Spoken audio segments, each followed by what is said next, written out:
పాదయాత్రకు వజ్రోత్సవం 75వసారి రేవంత్ టూర్.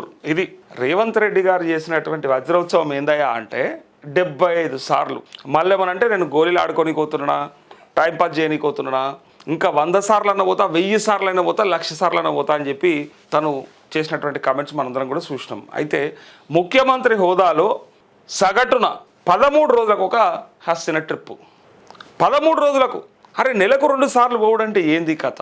ఏం తీసుకొస్తున్నాడు మరి?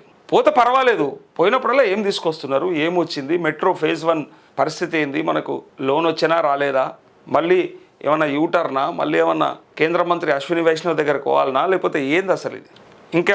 ఇంకేమన్నా అడగడానికి తిరగాలనా? మరి ఇన్నిసార్లు పోయేస్తే రాష్ట్రానికి ఏమన్నా ఒరగాలి కదా, ఏమన్నా రావాలి కదా.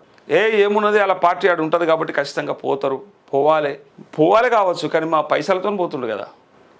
కాంగ్రెస్ పార్టీ ఈ రాష్ట్ర శాఖ వీళ్ళు భరిస్తే పర్వాలేకుంటుండే, కానీ అది ముఖ్యమంత్రి కాబట్టి అది ప్రజాధనం దుర్వినియోగం అయితలేదా అని ఇలా ప్రశ్నలు. ఇక్కడ హెలికాప్టర్లో తిరిగేదానికి అడ్డు అదుపు లేదు. 100 కిలోమీటర్లకు కూడా హెలికాప్టర్లలో పోయి ఓపెనింగ్లు చేసేస్తారు. చిన్న వాటికి కూడా ఒక హాస్పిటల్లో చిన్న విభాగం ఏదన్నా ఒక కొత్తగా పెట్టినటువంటి ఒక విభాగం ఓపెన్ చేయడానికి పోయేటువంటి దానికి కూడా హెలికాప్టర్లలో పోయి ఓపెన్ చేసేస్తారు. పోయి అంత అర్జెంటుగా ఓపెన్ చేసేసి మళ్ళీ ఇక్కడ ఏం చేస్తారు? ఈడేమైనా అర్జెంటు పనులు ఏమైనా ఉంటాయా, సమీక్షలు ఉంటాయా బ్రహ్మాండంగా?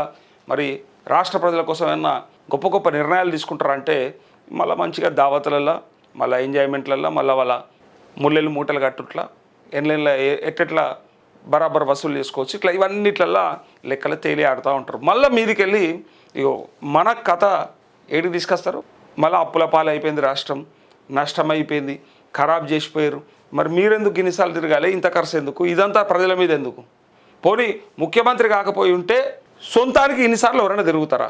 ముఖ్యమంత్రి అయినావు కాబట్టి తిరిగితే అది ప్రజలకు భారం అవుతుంటే అసలు ఆడికి పోయి నువ్వు చేసుకొస్తున్న పని ఏంటిది? అప్ అండ్ డౌన్ చేస్తే అయిపోతుండే. అసలు లెక్కకైతే ఈ 15 రోజులకు ఒకసారి కంటే కూడా హస్తినకి ఢిల్లీకి అప్ అండ్ డౌన్ చేస్తే ఇంకా బ్రహ్మాండంగా ఉంటుండే. పొద్దుగాల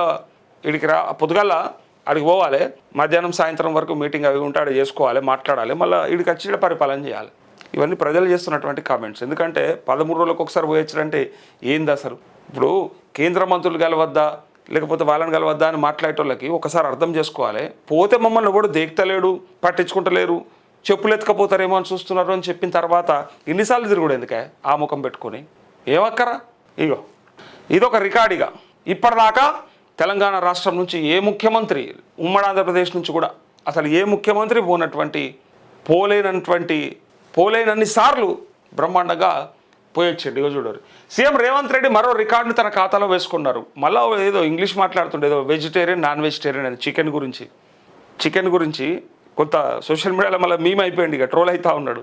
ఆయన vegetarian, is vegetarian, I'm non vegetarian అని చెప్పి ఇక దాన్ని 7 days, weekly 7 days and 24 hours అని పెట్టిండు. 24 hours అంటే అందరు షాక్ అయిపోయారు. అయితే దానికి కింద కామెంట్లు ఏంటంటే అసలు ఇంగ్లీష్ రాకపోయినా బ్రహ్మాండమైన కాన్ఫిడెన్స్తో మాట్లాడతాడు, దట్ ఈజ్ రేవంత్ రెడ్డి అని కింద కామెంట్లు. అది ఏం మాట్లాడదో తెలియకపోయినా ఏదైనా సరే కాన్ఫిడెంట్గా ఇక దాన్ని మించింది లేదు అన్నట్టుగా బ్రహ్మాండమైనటువంటి ఆత్మవిశ్వాసంతో మాట్లాడతాడు. అందుకే రేవంత్ రెడ్డి ఆ స్థాయికి ఎదిగిండని చెప్పి కింద కామెంట్లు పెడతారు జనాలు. ఇదిగోండి మరో రికార్డు తన ఖాతాలో వేసుకున్నారు. మంగళవారం రాత్రి ఆయన ఢిల్లీకి వెళ్లారు. ముఖ్యమంత్రి హోదాలో రేవంత్ రెడ్డికి 75వ హస్తిన పర్యటన కావడం గమనార్హం. అంటే 2023 డిసెంబర్ అధికారం చేపట్టినప్పటి నుంచి సగటున ప్రతి 13 రోజులకు ఒకసారి ఢిల్లీకి ప్రదక్షిణలు చేసినట్టు గణాంకాలు వెల్లడిస్తున్నాయి. తాజా వజ్రోత్సవ పర్యటన నేపథ్యంలో ప్రజల్లో, రాజకీయ వర్గాల్లో విమర్శలు వెల్లువెత్తున్నాయి. ఇప్పటికే అప్పులు తేవడంలో, పథకాలు ఎగ్గొట్టడంలో తనకు తానే సాటి అని నిరూపించుకున్న ముఖ్యమంత్రి తాజాగా మరో రికార్డును అందుకున్నారంటూ ఎద్దేవా చేశారు. ఒక రాష్ట్ర ముఖ్యమంత్రి ఈ స్థాయిలో దేశ రాజధానికి వెళ్లడం ఎప్పుడు చూడలేదని పేర్కొంటున్నారు. ఒక రాష్ట్ర ముఖ్యమంత్రి, నేను ఇంకా ఉమ్మడి ఆంధ్రప్రదేశ్, తెలంగాణనే చెప్తున్నా, ఏ రాష్ట్రంలో ఉన్నటువంటి ముఖ్యమంత్రి అయినా ఇన్నిసార్లు పోలేదట. అరే అసలు ఇన్నిసార్లు పోయి ఏం తీసుకొస్తుండు? ఇప్పుడు 2 రికార్డులు అయితే ఉన్నాయి. ఒకటి వాగ్దానాలు ఇచ్చి, హామీలు ఇచ్చి తప్పిన బ్రహ్మాండమైనటువంటి రికార్డు ఒకటి బద్దలు కొట్టిండు. చెప్పి 100 రోజుల్లో చేస్తామని చెప్పి చేయకపోవడమే కాకుండా ఇంకా చాలా విషయాల్లో ఎగవేసిన కథలతో పాటు, ఎగ్గొట్టిన ముచ్చట్లతో పాటు ఇంకా కొన్ని మేము ఎప్పుడు చెప్పినాం, అది అనలేదు, ఇది అంతే, ఇది ఇవ్వలేము, ఇది చేయలేము అని చెప్పి తప్పించుకునే దాంట్లో రికార్డుతో పాటు ఇంకోటి అప్పులు. 3 లక్షల కోట్ల అప్పు అంటే ఒక్కలకన్నా అప్పుడు మాట్లాడినోడు ఎవ్వడు ఇప్పుడు మాట్లాడతలేడు. నోట్లకేంచి అసలు మాటనే వెళ్తలేదు. నోట్ల బెల్లంగడ్డ గిట్ల పెట్టుకున్నట్టున్నారు. అప్పుడు లక్షల కోట్ల అప్పు. మరి ఇలా రేవంత్ రెడ్డి ఏమైనా అప్పు తీర్చేస్తుండా, లేకపోతే ఇంకేమైనా చేస్తుండా, ఈడికెళ్ళడా కప్పం గట్టనికి పోతుండా, మరి సూట్ కేసులు తీసుకుపోతుండా? మరి కారణం ఏంది? ఎన్నిసార్లు ఎందుకు పోవాలి అసలు? ఇప్పుడు తెలంగాణ ప్రజలుగా ఒక జర్నలిస్టుగా నేను అడిగేది ఏంటంటే, అక్కడికి వెళ్తే ఈ రాష్ట్రానికి ఏదన్నా ఉనగూరే ప్రయోజనం ఉన్నది అంటే పోయొచ్చినంటే ఒక అర్థం ఉన్నది. మేము పోతే ఢిల్లీకి పోదా, లేకపోతే వేరే ఎక్కడన్నా పోతే మమ్మల్ని చెప్పులు ఎత్తుకపోయేలా చూస్తున్నారని చెప్పిన తర్వాత మరి ఎవరైనా చెప్పులను ఎత్తుకొస్తుండా? దేనికోసం పోతుండు? మనకు సిగ్గు తీయడానికి, ఇప్పుడు గడికి వస్తుండని చెప్పి సిగ్గు తీయడానికా అని ఇవాళ ప్రజలు అంటూ ఉన్నారు. ఎన్నిసార్లు వెళ్ళినా ఫలితం సున్నా. సీఎం రేవంత్ రెడ్డి మెజారిటీ ఆ ఢిల్లీ పర్యటనలో కేంద్ర ప్రభుత్వంతో చర్చల పేరుతో కవర్ చేసేందుకు సీఎంఓ ప్రయత్నించింది. వాస్తవానికి కాంగ్రెస్ అగ్రనాయకత్వంతో తనకు ఏర్పడిన దూరాన్ని తగ్గించుకునే క్రమంలోనే రేవంత్ రెడ్డి అనేక సార్లు ఢిల్లీకి వెళ్లారనేది సుస్పష్టం. అవసరం లేకున్నా రోజుల పాటు అక్కడే తిష్ట వేయడం ఇందుకు నిదర్శనమని విశ్లేషకులు చెబుతున్నారు. కానీ కేంద్ర మంత్రులతో సమావేశాలు, రాష్ట్రానికి నిధులు, ప్రాజెక్టులకు అనుమతులు, పెట్టుబడుల కోసం సీఎం వెళ్లారంటూ ముఖ్యమంత్రి కార్యాలయం ప్రకటనలు ఇచ్చింది. అయితే దీనికి తగ్గట్టే సీఎం సైతం కేంద్ర మంత్రులకు వినతి పత్రాలు ఇచ్చి వస్తున్నారు. ఆ పర్యటన వల్ల రాష్ట్రానికి ఏమొరిగింది?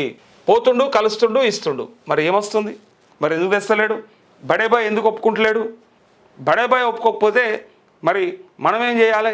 ఇదిగోండి, వచ్చిందంటూ చెప్పాలనే డిమాండ్లు వినిపిస్తున్నాయి. ఎక్కే ఫ్లైట్, దిగే ఫ్లైట్ అన్నట్టుగా 2 వారాలకు ఒకసారి ఢిల్లీ టూర్ చేస్తున్నారు తప్ప ఇప్పటివరకు కేంద్రం నుంచి ఒక్క ప్రాజెక్టు కూడా అనుమతి తీసుకురాలేకపోయారని కాంగ్రెస్ నేతలు విమర్శిస్తున్నారు. సీఎం ఢిల్లీ పర్యటనలతో తెలంగాణ కేంద్రం నుంచి ఎంత మేర నిధులు వచ్చాయి, ఎన్ని పెండింగ్ ప్రాజెక్టులకు అనుమతులు లభించాయి, పర్యటనల కోసం ఆయన ఖర్చు ఎంత, రాష్ట్ర ప్రజలకు కలిగిన ప్రయోజనం ఏంది వంటి అంశాలపై ప్రభుత్వం శ్వేతపత్రం విడుదల చేయాలని ప్రతిపక్షాలు డిమాండ్ చేస్తున్నాయి.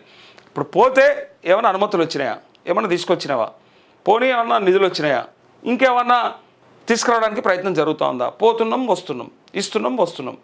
అప్లై నో రిప్లై అన్నట్టు అప్లై చేసుకుంటే ఉంది కానీ రిప్లై వచ్చేటట్టయితే లేదు. ఇది కొట్లాడేది లేదా, గట్టిగా ఎందుకు ఇవ్వమని అడిగేది లేదా, మళ్ళీ రాగానే జీ హుజూర్ అనే పరిస్థితే కనిపిస్తూ ఉంది. ఇప్పుడు ఎక్కడన్నా నిజంగానే మోడీ మీద యుద్ధం చేస్తున్నాడు, ఎట్టి పరిస్థితుల్లో కొట్లాడుతున్నాడు అంటే కూడా సృష్టిలకి కానీ ప్రయత్నం చేస్తున్నాడు కదా అని అనుకోవచ్చు. నువ్వు యుద్ధము చేయవా? కేంద్ర రాష్ట్ర ప్రభుత్వాల మధ్య ఉండే సత్సంబంధాలు నేను నేర్పుతా, బడేబాయ్ చోటేబాయ్ అని చెప్పినప్పుడు దానికి బ్రహ్మాండంగా రావాలి కదా, తీసుకురావాలి కదా. ఇప్పుడు నీ ఆలోచన మంచిదై, ప్రయత్నం మంచిదైతే మరి రిజల్ట్ కూడా ఉండాలి కదా. రిజల్ట్ లేకుండా ఎంత ప్రయత్నం చేసినా చూసుకోనికి కూడా ఏదో చేస్తున్నట్టు నువ్వు చూపించుడే, అది వచ్చేది లేదు, పోయేది లేదు అన్నట్టు నువ్వు ఇచ్చచ్చుడే, వాళ్ళు ఇచ్చేది లేనట్టే. దాంట్లో ఉన్నది ఇది కథ అంతా. రిజల్ట్ లేకుండా ఎంత ప్రయత్నం చేసినా చూసుకోనికి కూడా ఏదో చేస్తున్నట్టు నువ్వు చూపించుడే, అది వచ్చేది లేదు, పోయేది లేదు అన్నట్టు నువ్వు ఇచ్చచ్చుడే, వాళ్ళు ఇచ్చేది లేనట్టే. దాంట్లో ఉన్నది ఇది కథ అంతా.